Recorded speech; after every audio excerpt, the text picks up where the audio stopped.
To achieve air superiority in the past, each nation tried to develop one fighter to meet the total tactical requirements of that time.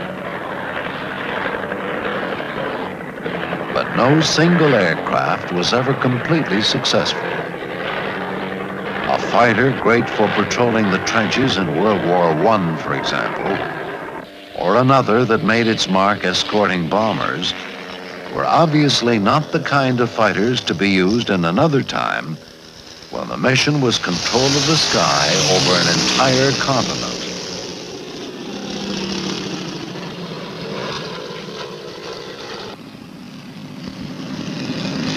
As new threats and new technologies evolved over the years, so did performance requirements for fighter aircraft.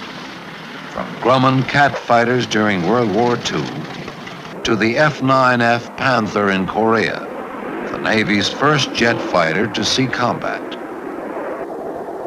The F-10F Jaguar, a cat ahead of its time, was the first fighter with a variable sweep wing, a concept which was to pay off 25 years later.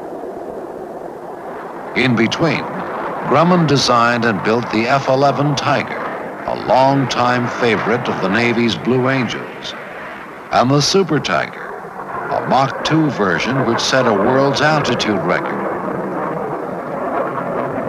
Each of these fighters was designed to meet the threat of its day. But what of today, the late 70s and 80s? Today, long range, agility, heavy firepower, and mission versatility are essential to dominating the total air combat environment. And only one aircraft, the F-14 Tomcat, has the means to put it all together.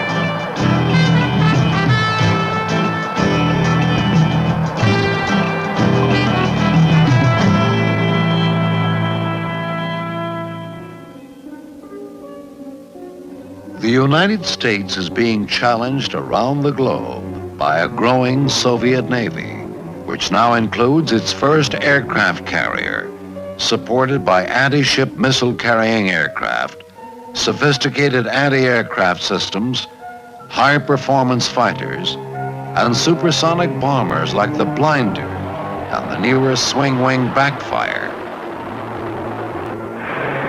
both armed with long-range anti-ship missiles. And then there are the fighters.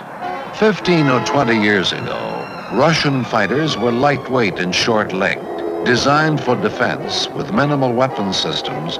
They were used only when weather or the element of surprise was on their side. As the tactical situation changed, so did the Russian fighters.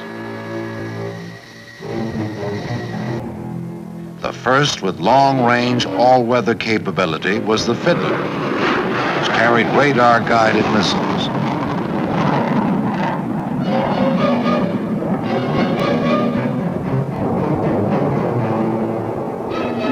The Fiddler was followed by the Foxbat, a Mach 3 high-altitude fighter, also armed with guided air-to-air missiles and a look-down, shoot-down fire control system.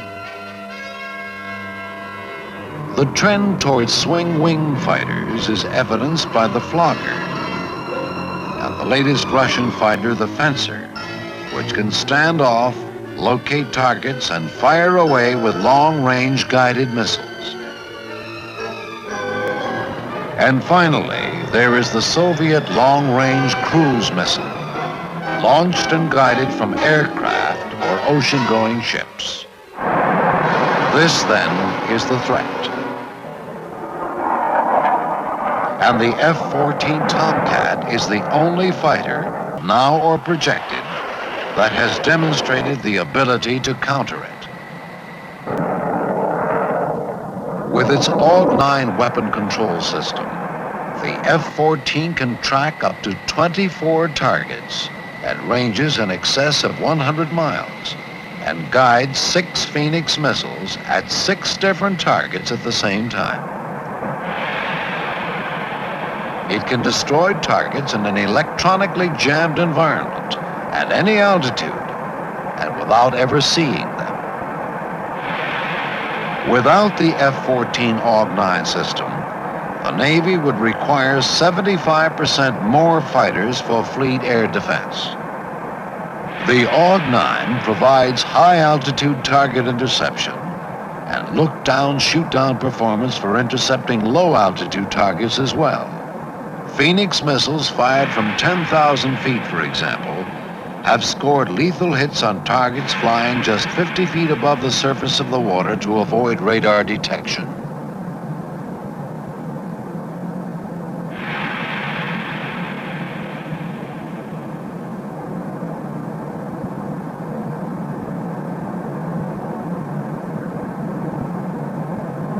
In addition to the long-range Phoenix, the AWG-9 launches short-range Sidewinder and medium-range Sparrow missiles and can carry a mix of all three on the same mission, giving the F-14 total air superiority.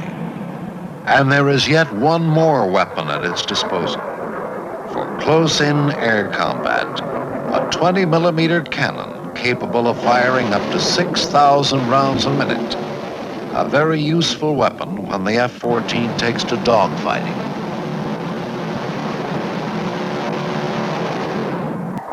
With a variable swing wing that sweeps automatically with changes in airspeed, the Tomcat has the tight turning ability to outmaneuver other fighters in closest combat.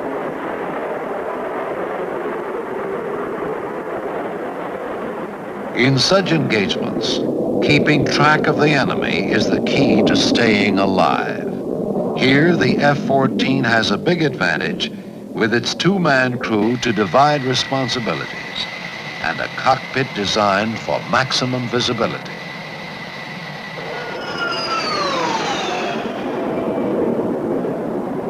In training exercises, the F-14 has faced a variety of opponents, each selected because of its dynamic maneuvering capabilities or similarity to known enemy-type fighters. And the results have always been the same.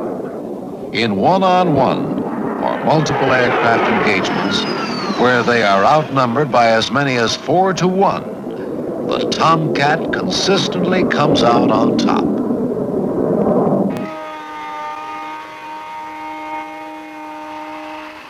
Now fully operational, F-14 squadrons are deployed with the 7th Fleet in the Pacific and with the 6th Fleet in the Mediterranean.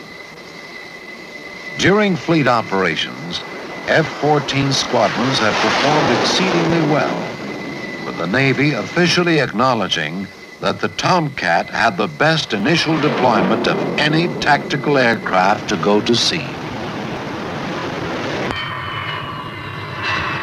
For all the advantages of its sea legs, the F-14 is just as much at home operating from land-based airfields. The Imperial Iranian Air Force is now flying the F-14 from its new airbase near Isfahan. 80 twin-tailed Tomcats have been purchased by the Iranians, primarily because it's the only air superiority fighter in the world that can knock down high-altitude supersonic airplanes overflying this dynamic country in the Middle East.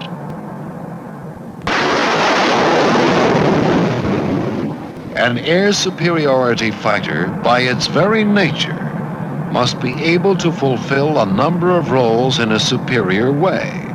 Today, to counter the impressive array of Soviet weapon systems, this kind of superiority means fleet defense against missiles and aircraft, surface ships and submarines.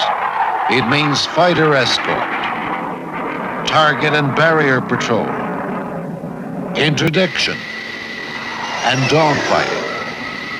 It means suitability for land-based as well as carrier operations. It means a total fighter, the F-14 Tomcat.